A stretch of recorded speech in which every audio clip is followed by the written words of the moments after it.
¿Vas a hacer una reparación en madera y no sabes ni por dónde empezar? ¡Alto ahí, compadre!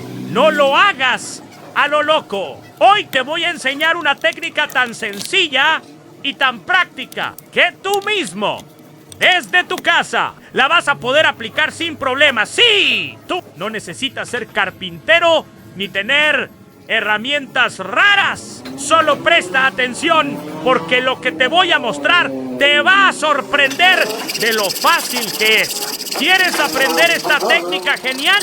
Pues quédate, porque esto te va a cambiar la forma de trabajar la madera.